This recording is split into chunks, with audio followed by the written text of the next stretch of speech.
Hello मैत्रिणींनो, आपल्या सर्वांची आवडती मालिका हळद रुसली कुंकू हसलं या मालिकेच्या आजच्या बुधवार 31 डिसेंबरच्या एपिसोडमध्ये एक खूप मोठा खुलासा झालाय.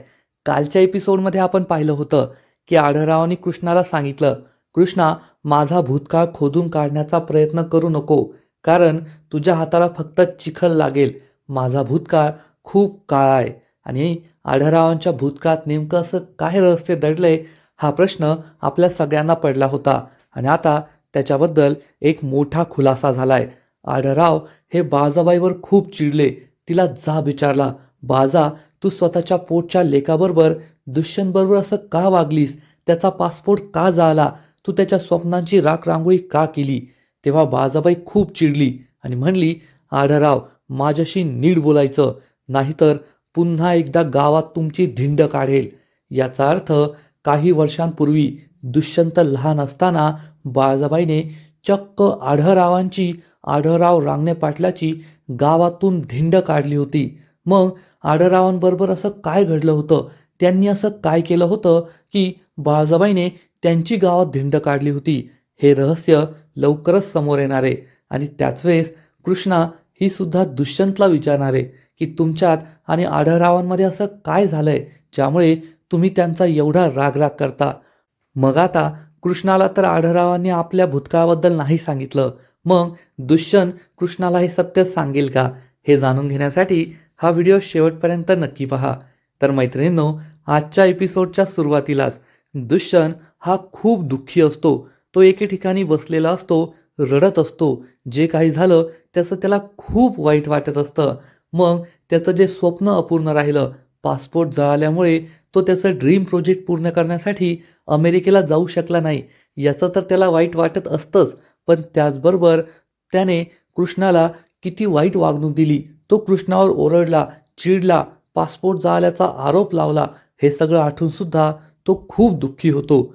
त्याच वेळेस मिस्टर मुजुमदार त्याला कॉल करतात. दुष्यंत फोन उचलतो. मुजुमदार विचारतात, मिस्टर दुष्यंत, तुम्ही एअरपोर्टवर पोहोचलात ना? तर दुष्यंत सांगतो, नाही सर, मी US ला नाही जाऊ शकत. हे ऐकून मिस्टर मुजुमदारला मोठा धक्काच बसतो. ते विचारतात, व्हॉट? हे तुम्ही काय बोलताय? दुष्यंत सांगतो, सर, माझ्या घरी एक इमर्जन्सी आली आहे. मी आता US ला नाही जाऊ शकत आणि मी तुमच्याशी नंतर बोलतो. मिस्टर मुजुमदार म्हणतात, ठीक आहे, काळजी घ्या, मी तुमच्याशी नंतर बोलेल. आणि ते फोन कट करतात. दुष्यंत फोन ठेवतो आणि खूप दुःखी होतो. तो म्हणतो, माझं नशीबच वाईट आहे. मी काहीही विचार केला ना तर ते कधीच पूर्ण होत नाही. माझं कोणतंच स्वप्न पूर्ण होत नाही. एकीकडे मी US ला नाही जाऊ शकलो आणि दुसरीकडे माझं आणि कृष्णाचं एवढं छान नातं मी डिस्ट्रॉय केलं. कृष्णाची काहीच चूक नसताना मी तिच्यावर एवढं ओरडलो, एवढं चिडलो, तिची बाजूसुद्धा नाही ऐकून घेतली. माझ्या रागावर का कंट्रोल नाहीये? मी असा का वागतो? असं म्हणून दुष्यंत स्वतःलाच दोष देतो. तो खूप दुःखी होतो, खूप चिडतो. झाल्या गेल्या गोष्टीमुळे त्याला खूप वाईट वाटत असतं. पण हे सगळं करणारी, स्वतःच्याच पोटच्या लेकाला त्रास देणारी बाळजाबाई मात्र मस्त तिच्या रूममध्ये आरामात बसलेली असते. त्या आराम खुर्चीवर आढळराव रागारागाने येतात आणि बाळजाबाईवर ओरडतात, ए बाळजा, असली कसली आई आहे तू? स्वतःच्याच पोटच्या लेकाच्या स्वप्नांची रांगोळी केली, त्याचा पासपोर्ट जाळलास तू. लाज नाही का वाटत तुला? तर बाळजाबाई रागारागाने उभी राहते आणि म्हणते, ओ आढळराव, काय डबल ढोलकी वाजवता की काय? आता बाहेर स्वतःच कबूल केलं ना की तुम्ही दुष्यंतचा पासपोर्ट जाळला आणि येथे येऊन माझ्यावर आरोप लावताय का? आढळरावांना खूप राग येतो. बाळजाबाई म्हणते, बाहेर तर खूप मोठ्या फुशारक्या मारल्या की कृष्णाने नाही, तुझा पासपोर्ट मी जाळलाय आणि येथे येऊन मला जाब विचारताय का? आढळरावांना खूप राग येतो की ही बाई किती खोटाडी आहे आणि माझ्यावरच आरोप लावतीये. आढळराव चिडून म्हणतात, ए बाळजा, जनाची नाही तर मनाची तरी लाज धर ना. बाळजाबाई आढळरावांवर खूप चिडते. त्यांना बोट दाखवून म्हणते, ओ आढळराव, माझ्यावर आवाज नाही चढवायचा, गप्प बसायचं. आढळराव पुन्हा ओरडतात, बाळजा. तर बाळजाबाई चक्क आढळरावांना जोरात धक्का देते. आढळराव जोरात ओरडतात, ए बाळजा. तर बाळजाबाई म्हणते, म्हटलं ना, माझ्यावर आवाज नाही चढवायचा, नाहीतर पुन्हा एकदा तुमची गावातून धिंड काढेल. आढळरावांना जबर धक्काच बसतो. म्हणजे बाळजाबाईने खूप मोठा खुलासा केलाय की तिने चक्क काही वर्षांपूर्वी आढळरावांची गावातून धिंड काढली होती. आढळराव जे 5 गावांचे सरपंच होते, रांगणे पाटलांचा मोठा लेक. आज बाळजाबाई जी रांगणे पाटलांची सत्ता मिरवते, ज्यामध्ये साखर कारखाना आहे, ज्यामध्ये दूध डेअरी आहे, हजारो एकर शेती आहे, 5 गावांची सत्ता आहे, ती सत्ता खरी तर रांगणे पाटलांची आहे, आढळरावांची आहे. आणि त्याच आढळरावांची गावातून धिंड काढली गेली होती. आणि काल आढळराव कृष्णाला जे सांगत होते की माझा भूतकाळ खूप काळ आहे, त्याबद्दलच आता बाळजाबाई बोलतीये. मग आढळरावांच्या भूतकाळात असं नेमकं काय घडलं होतं की बाळजाबाईने त्यांची चक्क गावातून धिंड काढली होती? आढळराव खूप चिडतात. बाळजाबाई म्हणते, जे काही घडलं ना, त्याचा मला खूप आनंद झालाय. माझ्या लेकाचं स्वप्न मोडलं, पण आज ना उद्या ते नक्की पूर्ण होईल. परंतु जे काही झालं त्यामुळे दोघांची जिरली. एकाच निशाण्यामध्ये मी 2 जनावरांना मारलं. एक तर तुमची जिरली आणि दुसरी म्हणजे त्या कृष्णाची आणखीनच जिरली. तुम्हाला तर लय मजा आली ना बाहेर मोठेपणा करायला. दुष्यंता, त्या कृष्णाने काही नाही केलं, सगळं मी केलंय. मग आता स्वतःच्या लेकाच्या नजरेत तर तुम्ही अजून खाली पडलातच, परंतु त्या कृष्णाचं सुद्धा काहीच होणार नाही. दुष्यंतचा तिच्यावर कधीच विश्वास बसणार नाही. तुम्हाला असं वाटत होतं ना की कृष्णा या घरात येईल, मग दुष्यंतचा विश्वास जिंकेल, माझ्या विरुद्ध दुष्यंतला भडकून देईल, दुष्यंत माझ्या विरुद्ध वागेल, पण असं कधीच घडणार नाहीये. आढळराव चिडून म्हणतात, तू स्वतःच्या कर्माची फळं भोगशील. तर बाळजाबाई म्हणते, भोगतेच. मी लहानपणी दुष्यंतच्या मनात तुमच्याबद्दल जो काही रागाची बीज पेरली होती ना, त्यांची गोड गोड फळं मी आता चाखतेच. असं म्हणून बाळजाबाई एखाद्या राक्षसासारखी हसू लागते. त्यामुळे आढळरावांना तिचा खूप राग येतो. पण आज बाळजाबाईने बोलता बोलता खरंच आढळरावांच्या भूतकाळाबद्दल एक मोठा खुलासा केलाय.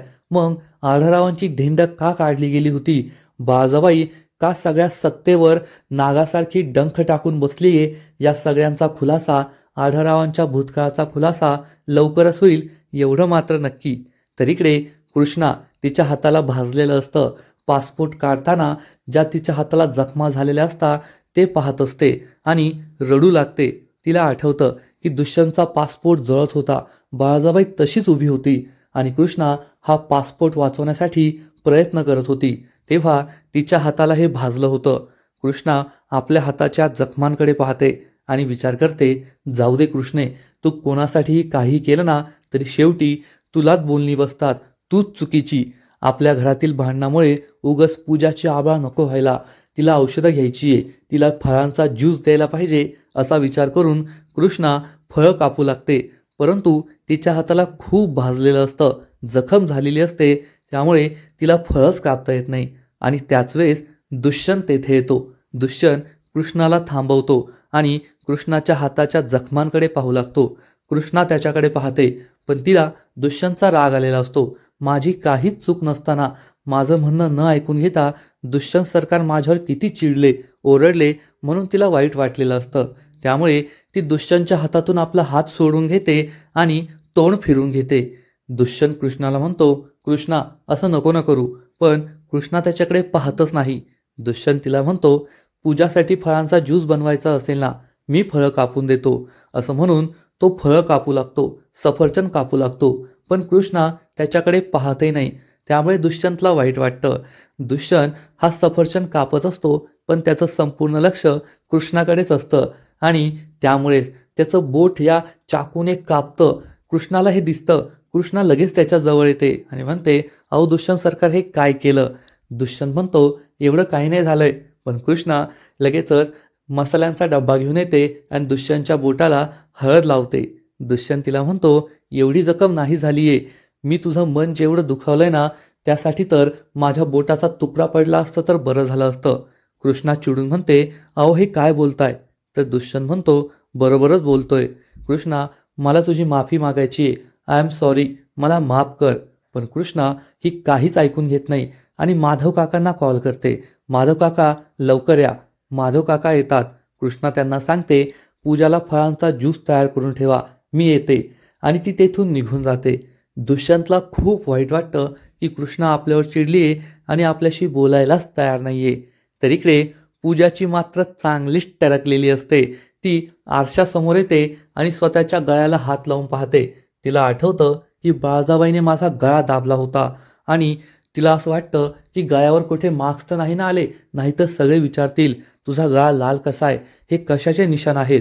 बाळजाबाई ही आपल्याबरोबर असं वागली म्हणून पूजाला खूप राग आलेला असतो आणि त्याच वेळेस कृष्णा तिच्यासाठी ज्यूस घेऊन तेथे येते आणि तिला सांगते, पूजे हा ज्यूस घे, तुला अजून गोळ्या घ्यायच्या असतील ना. परंतु पूजा तोंड वाकडं करते. कृष्णा तिला म्हणते, गुपचूप दूध पी, हा ज्यूस पी, नाहीतर दुष्यंत सारख्यांची वाट पाहत बसतील. आज ते काही येणार नाहीयेत, ते खूप दुःखी आहेत. आणि त्याच वेळेस दुष्यंत तेथे येतो. दुष्यंतला पाहून पूजाला खूप आनंद होतो. पूजा म्हणते, फ्रेंड फ्रेंड तू आलास का? पहा, ही म्हणत होती की तू आज येणार नाहीये, पण मला माहीत होतं तू येशील. कृष्णा दुष्यंतच्या हातामध्ये हा ज्यूस देते आणि रूमच्या बाहेर निघून जाते. दुष्यंत पूजाला ज्यूस प्यायला सांगतो, तर पूजा म्हणते, तू तुझ्या हाताने पाज ना. दुष्यंत खूप चिडतो आणि म्हणतो, उगाच हट्ट करू नको, तू स्वतः पी. पण पूजा आणखीनच हट्ट करते, प्लीज फ्रेंड ज्यूस पाज ना. दुष्यंत विचार करतो, आता ही आजारी आहे, हिच्यावर चिडून काय फायदा नाही, आणि तो नाईलाजाने पूजाला स्वतःच्या हाताने ज्यूस पाजू लागतो. पूजा खूप खुश होते. पण जयकांत हे सगळं चोरून लपून पाहतो. दुष्यंत स्वतःच्या हाताने या पूजाला ज्यूस पाजतोय याचं त्याला आश्चर्य वाटतं आणि तो तेथून निघून जातो. तर पूजा ही दुष्यंतच्या मनात कृष्णाविषयी विष कालवण्याचा प्रयत्न सुरू करते. ती दुष्यंतला विचारते, आज सकाळी घरात भांडण झालं का फ्रेंड? दुष्यंत हो म्हणतो. तर पूजा त्याला विचारते, आज तर तू US ला जाणार होता ना, तुझी फ्लाईट होती ना, तू मग घरी काय आहेस? दुष्यंत म्हणतो, कारण माझा पासपोर्ट जो आलाय ना, ते काही दिवसांसाठी पोस्टपोन झालंय. तर पूजा म्हणते, हो आत्ता आठवलं, तुझी ती दुसरी फ्रेंड आहे ना कृष्णा, तिनेच तुझा पासपोर्ट जाळलाय ना. दुष्यंत चिडून म्हणतो, तिने नाही जाळलाय, माझ्या वडिलांनी जाळलाय. पूजा त्याला म्हणते, हो आत्ता आठवलं, त्यांनी स्वतः कबूल केलं ना, पण मला काय वाटतं त्यांनी तुझा पासपोर्ट नाही जाळलाय, नक्कीच त्या कृष्णाने जाळलाय. कृष्णाला वाचवण्यासाठी त्यांनी स्वतःवर आरोप घेतलाय. दुष्यंत चिडून म्हणतो, आमच्या घरचा मॅटर आहे, त्यामुळे तू त्यात न पडलेलंच बरं. पूजाची बोलतीच बंद होते. दुष्यंत कृष्णाची बाजू घेऊन म्हणतो, मला माहिती ना, माझी कृष्णा असं कधीच करू शकत नाही. तिला माझी स्वप्न कळतात. ती माझा पासपोर्ट नाही जाळू शकत आणि माझे वडील कसे ते सुद्धा मला माहिती आहे. त्यांना कधीच कुणाचं सुख बघवलं जात नाही आणि त्यांनीच हे सगळं केलंय. त्यामुळे कृष्णावर असे आरोप पुन्हा लावायचे नाही. हा ज्यूस घे, पी आणि औषधसुद्धा घे, असं म्हणून दुष्यंत तेथून निघून जातो. त्यामुळे पूजाला खूप राग येतो. ती खूप चिडते आणि म्हणते, कृष्णा कृष्णा किती तुझ्या विरुद्ध प्लॅन केले, दुष्यंतच्या मनात तुझ्याविषयी गैरसमज निर्माण करण्याचा प्रयत्न केला, विष कालवलं, पण दुष्यंतचा तुझ्यावरचा विश्वास ढळतच नाही. आता मी काय करू, असं म्हणून पूजा खूप दात खाते. पण कृष्णाची काठ तिला काही मिळतच नाही. कृष्णा आणि दुष्यंतला कसं वेगळं करायचं हे तिला कळतच नाही. कृष्णा दुष्यंतसाठी दूध घेऊन रूममध्ये येते, पण दुष्यंत नसतो. दुष्यंत सरकार अजूनही पूजाच्याच रूममध्ये असतील असा विचार करून कृष्णा पूजाच्या रूममध्ये जाऊ लागते. तेवढ्यात दुष्यंत रूममध्ये येतो. कृष्णा त्याला दुधाचा ग्लास देते. दुष्यंत हा ग्लास हातात घेतो. कृष्णा जाऊ लागते, तर दुष्यंत तिला म्हणतो, थांब ना कृष्णा, मला तुझ्याशी महत्त्वाचं बोलायचं आहे, बस.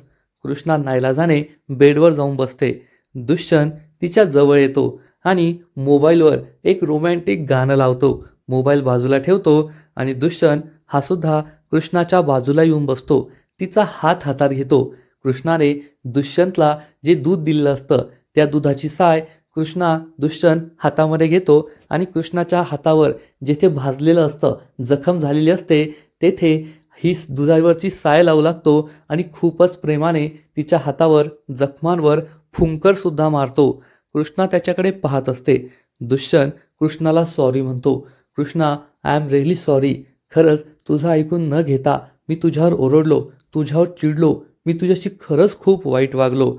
जेव्हा मी लहान होतो ना, माझ्या हाताला भाजायचं, काही चटका बसायचा, तेव्हा माझी आई अशीच दुधावरची साय माझ्या जखमाला लावून देवायची. त्यामुळे जखमसुद्धा लवकर भरायची आणि गारवासुद्धा मिळायचा. म्हणून मी दुधावरची साय तुझ्या जखमांवर लावली आहे. कृष्णा काहीच बोलत नाही, फक्त दुष्यंत बोलत असतो. मैत्रिणींनो, हा सीन खरंच खूप भारी आहे. कृष्णा आणि दुष्यंतचं प्रेम पुन्हा एकदा उफाळून आलंय. या दोघांवरचं एकमेकांवरचं प्रेम हे पुन्हा एकदा सिद्ध झालंय. आपल्याला माहिती आहे की कृष्ण आणि दुष्यंत एकमेकांवर किती प्रेम करतात, परंतु अजूनही त्यांनी प्रेमाची कबुली दिलेली नाहीये. आणि आज जो काही प्रकार घडला, दुष्यंतचा पासपोर्ट जळला, त्यामुळे दुष्यंत कृष्णावर खरंच ओरडला. दुष्यंतने कृष्णावर अविश्वास दाखवला. त्याचाच कृष्णाला खूप त्रास होत होता.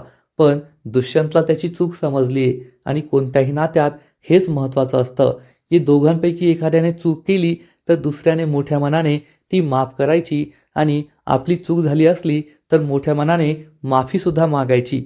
आणि कृष्ण आणि दुष्यंत हेच करताय. दुष्यंत कृष्णाला म्हणतो, खरंच तू माझ्या स्वप्नांची किती कदर करतेस. तू कधीच माझ्या स्वप्नांची राख रांगोळी करू शकत नाही हे मला कळायला हवं. तुझ्या हातांवरच्या या ज्या जखमा आहेत ना, जे भाजलंय तेच त्याची ग्वाही देत आहे, तेच त्याची साक्ष देत आहे की तू माझा पासपोर्ट वाचवण्यासाठी किती प्रयत्न केले. स्वतःचे हात जळाले पण तू थांबली नाही. माझा पासपोर्ट वाचवण्याचा प्रयत्न केला. आणि अशी मुलगी माझा पासपोर्ट का जाळेल, का स्वतःहून हे सगळं करेल. असं म्हणून कृष्णा दुष्यंत हे दोघेही एकमेकांकडे पाहत राहतात. दुष्यंत कृष्णाची माफी मागतो. कृष्णा दुष्यंतला म्हणते, दुष्यंत सरकार, तुम्ही का माफी मागताय. मी सॉरी म्हणते, माझी खूप मोठी चूक झाली. दुष्यंत म्हणतो, तुझी कसली चूक, तू सॉरी नको म्हणू. तर कृष्णा म्हणते, नाही दुष्यंत सरकार, आज तुम्हाला इतका त्रास झाला, तुमचं इतकं मोठं स्वप्न राग झालं, तुमचा पासपोर्ट जळाला, तुम्हाला अमेरिकेला नाही जाता आलं, तुम्ही चिडणं स्वाभाविक होतं आणि जी परिस्थिती होती ती माझ्या विरोधातच होती ना, तरीसुद्धा तुम्ही माझ्यावर विश्वास दाखवताय. तुम्हाला असं वाटतंय की मी पासपोर्ट नाही जाळला. खरंच तुमचं मन खूप मोठं आहे. मीच तुमचा रागराग केला, तुमच्याशी अबोला धरला, त्यासाठी मला माफ करा. दुष्यंत कृष्णाला म्हणतो, नाही, तू माफी मागू नकोस, तुझी काही चूक नाहीये. कृष्ण आणि दुष्यंत हे दोघेही एकमेकांची माफी मागतात आणि त्यांच्यात सकाळी जे भांडण झालं होतं ते मिटवतात आणि दोघेही मग एकमेकांच्या डोळ्यांमध्ये हरवून जातात. दुष्यंत कृष्णाच्या या जखमांवर मलम लावत असतो, साय लावत असतो आणि प्रेमाची फुंकर मारत असतो. कोणत्याही मलमापेक्षा, कोणत्याही डॉक्टरच्या उपायापेक्षा, मलमपट्टीपेक्षा दुष्यंतचं हे प्रेम, त्याचा हा विश्वास कृष्णासाठी खूप महत्त्वाचा असतो. आणि तिच्या हातांवरची ही जखम लवकरच भरेल एवढं मात्र नक्की. दुष्यंत कृष्णाला म्हणतो, कृष्णा, आज ना उद्या तुझ्या हातांवरची ही जी जखम आहे, हे जे भाजलेलं आहे ना, ते नक्कीच भरून निघेल. पण एक गोष्ट नाही भरून निघणार, ती म्हणजे मी तुझ्यावर जो अविश्वास दाखवला, तुझ्यावर जे चिडलो, ओरडलो, त्यामुळे तुझ्या मनात खोलवर जखम झाली आहे आणि ती जखम कधीच भरून निघणार नाहीये. तर कृष्णा दुष्यंतला म्हणते, नाही दुष्यंत सरकार, तुम्ही बोलला त्याचं मला काहीच वाईट वाटलेलं नाहीये आणि ती जखम झालीच नाहीये, तर तुम्ही त्याची काळजी करू नका. दुष्यंतला सुद्धा आनंद होतो की खरंच कृष्णा किती समजूतदार आहे आणि कृष्णाने सुद्धा त्याला माफ केलंय. कृष्णा आणि दुष्यंत हे दोघेही एकमेकांकडे प्रेमाने पाहतात. कृष्णा ही दुष्यंतकडे पाहते की दुष्यंत हा तिची किती काळजी घेतोय, प्रेमाने तिच्या हातावर साय लावतोय आणि प्रेमाची फुंकर सुद्धा मारतोय. त्यामुळे ती दुष्यंतकडे खूप प्रेमाने पाहते, खुश होते. तर दुष्यंतला सुद्धा आनंद होतो की कृष्णाने त्याला माफ केलंय, झालं गेलं, ती सगळी विसरून गेली आहे. एकूणच खरंच कृष्ण आणि दुष्यंतचं नातं एकदम भारी आहे. त्यांच्या आयुष्यात कितीही संकट आली तरी ते एकमेकांवर खूप प्रेम करतात आणि झालं गेलं सगळं विसरून दोघांनी एकमेकांना माफ केलंय आणि पुढच्या प्रवासाला सुरुवात केली. तर मैत्रिणींनो, आजचा एपिसोड खरंच भारी होता. काल कृष्ण आणि दुष्यंतमध्ये जे भांडण झालं, जो गैरसमज निर्माण झाला, तो तर आज मिटला. पण त्याचबरोबर आपल्याला आढळरावांच्या भूतकाळाबद्दल सुद्धा एक मोठी गोष्ट समजली आहे.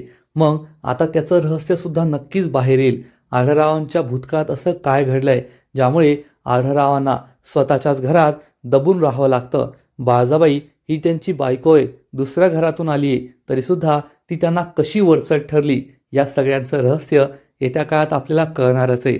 आजचा एपिसोड तर भारी होता, परंतु पुढील एपिसोड आणखीन भारी असणार आहे. कारण पुढील एपिसोडमध्ये आपण पाहू की कृष्णा ही दुष्यंतला विचारणार, दुष्यंत सरकार, तुम्हाला एक गोष्ट विचारू का. दुष्यंत म्हणेल, हो विचार ना. तर कृष्णा विचारणार, थोरले सरकार, आणि तुमच्यामध्ये एवढा दुरावा का आहे, तुम्ही त्यांचा एवढा रागराग का करता. आणि हे ऐकून दुष्यंतला मोठा धक्काच बसेल. मग आता दुष्यंत कृष्णाच्या या प्रश्नाचं उत्तर देईल की नाही हे तर पुढच्या एपिसोडमध्येच कळेल. कारण दुष्यंत जे काही सांगणार ते त्याला बाळाबाईने सांगितलेलं असेल आणि दुष्यंतला जे माहिती आहे ते सत्य असेल की नाही याची काहीच गॅरंटी देता येत नाही. जेव्हा आढळराव स्वतःचा भूतकाळाबद्दल सांगतील तेव्हाच ते सत्य असेल. तर दुसरीकडे बाळाबाई आणि दुष्यंत एकमेकांशी बोलत असतील तेव्हा दुष्यंत बाळाबाईला म्हणेल, अगं आई, तू तर मला खूप भारी आयडिया दिली. मला कृष्णाला सरप्राईज द्यायचंच होतं आणि आता मी तिला नवीन वर्षाचं सरप्राईज देणार आहे. हे ऐकून बाळाबाईचा खूप जळफळाट होईल. बाळाबाईला वाटेल हा दुष्यंत अजूनही त्या कृष्णाच्याच मागे लागलाय. कृष्णाने पासपोर्ट झाला म्हणून मी इतका मोठा प्लॅन बनवला होता, पण दुष्यंतला अजून सुद्धा त्या कृष्णाचेच गोडवे गायचे आहेत. तो कृष्णावर विश्वास ठेवून बसलाय म्हणून बाळाबाईचा खूप जळफळाट होईल. तर दुसरीकडे कृष्णा मात्र बाळाबाईला एक धमकी देणार की बाळाबाई, नवीन वर्ष अजून सुरू व्हायचं आहे. नवीन वर्षाचे फटाके वाजायचे तेव्हा वाजतील, परंतु त्याआधी मी तुमचे फटाके वाजवणार आहे आणि तुमचं सत्य मी दुष्यंत सरकारांसमोर आणणार आहे की तुम्ही किती मोठ्या खोटारड्या आहात, किती मोठ्या कटकारस्थानी आहात. आजपर्यंत तुम्ही या घरात जे जे काही केलंय, मग ते आढळरावांबरोबर असो किंवा गावातील लोकांबरोबर असो, स्वतः दुष्यंत सरकारांबरोबर असो, माझ्याबरोबर जे काही कटकारस्थानं केली ती सगळी मी दुष्यंत सरकारांसमोर आणणार. तुम्ही किती वाईट आहात, कपटी आहात, पाताळ यंत्री आहात, हे सगळं मी दुष्यंत सरकारांना सांगणार आणि मग तुमचं काय होतं ते तुम्ही पाहाच. हे ऐकून बाळाबाईच्या पायाखालची जमीनच सरकेल. तिचा विश्वासच बसणार नाही की कृष्णा ही चक्क आपलं सत्य दुष्यंत समोर आणणार आहे. मग कृष्णाच्या हाती असे कोणते पुरावे लागले आहेत ज्यामुळे कृष्णा दुष्यंतचं सत्य, बाळाबाईचं सत्य दुष्यंत समोर आणू शकेल. हे पाहणं खूपच इंटरेस्टिंग असणार आहे. एकूणच हळद रुसली कुंकू हसलं या मालिकेमध्ये आता एकानंतर एक जबरदस्त ट्विस्ट येणार आहेत, एवढं मात्र नक्की. आणि सगळ्यात मोठा ट्विस्ट तर हा असेल की आढळरावांचा भूतकाळ, ज्यामुळे आढळराव हे स्वतःच्याच घरामध्ये दबून राहिले आणि बाळाबाईचा उगम झाला. बाळाबाई एवढी मोठी झाली. मैत्रिणींनो, तुम्हाला आठवत असेल काही महिन्यांपूर्वी हळद रुसली कुंकू हसलं ही मालिका जेव्हा सुरू झाली होती तेव्हा दुष्यंतच्या भूतकाळाबद्दल एक सीन आपल्याला दाखवण्यात आला होता की दुष्यंतचे आजोबा म्हणजेच आढळरावांचे वडील हे शेतातून जात असताना दुष्यंत खूप लहान होता आणि गावातील काही लोक त्यांच्या मागे लागले होते. त्यांनी दुष्यंत आणि दुष्यंतच्या आजोबांचा पाठलाग केला होता, त्यांना मारण्याचा प्रयत्न केला होता आणि कदाचित हाच आढळरावांचा भूतकाळ असू शकतो. आढळराव तेव्हा तरुण होते, त्यांच्याकडे पैसा संपत्ती सगळं काही होतं आणि आपल्या तारुण्यामध्येच त्यांनी अशी काहीतरी चूक केली होती ज्यामुळे गावातील लोकांनी चक्क आढळरावांच्या वडिलांना, दुष्यंतच्या आजोबांना, गावच्या पाटलांना मारण्याचा प्रयत्न केला होता आणि या चुकीची शिक्षा म्हणून आढळरावांची गावातून धिंड सुद्धा काढली गेली होती. मग आढळरावांनी असं कोणतं पाप केलं होतं, असं कोणतं वाईट काम केलं होतं ज्यामुळे त्यांची गावातून धिंड काढली गेली, हे जाणून घेणं खूप महत्त्वाचं आहे. आणि त्यातूनच दुष्यंत आणि आढळरावांचं नातं इतकं वाईट का आहे आणि बाळाबाईने सगळी सत्ता आपल्या हातात कशी घेतली या प्रश्नांची उत्तरं आपल्याला मिळतील. आणि लवकरच कृष्णा या प्रश्नांची उत्तरं शोधून काढेल आणि बाळाबाईचाही पर्दाफाश करेल आणि आढळराव कृष्णा दुष्यंतचं नातं सुद्धा ठीक होईल, एवढं मात्र नक्की. कारण हे पाप आढळरावांनी केलंय असं आढळरावांना सुद्धा वाटतं आणि आपल्याला सुद्धा तेच वाटतंय. पण कदाचित बाळाबाई ही आधीपासूनच एवढी पाताळयंत्री असेल आणि हे पाप आढळरावांनी केलंच नसेल, ते बाळाबाईचाच प्लॅन असेल, तिचंच षडयंत्र असेल. म्हणजे करून गेली बाळाबाई आणि नाव आलं आढळरावांचं, असं सुद्धा असू शकतं. तर तुम्हाला याबद्दल काय वाटतं नक्कीच कमेंट करून सांगा. आणि हळद रुसली कुंकू हसलं या मालिकेचे असेच नवीन नवीन अपडेट्स सर्वात आधी जाणून घेण्यासाठी व्हिडिओला लाईक करा, शेअर करा, चॅनलला सबस्क्राईब करून बेल आयकॉनवर क्लिक करा. म्हणजे या सिरियलचे नवीन नवीन एपिसोड जेव्हा येतील तेव्हा सर्वात आधी तुम्हाला नोटिफिकेशन येईल आणि त्या नोटिफिकेशनवर क्लिक करून तुम्ही नवीन एपिसोड पाहू शकता. खूप खूप खूप धन्यवाद.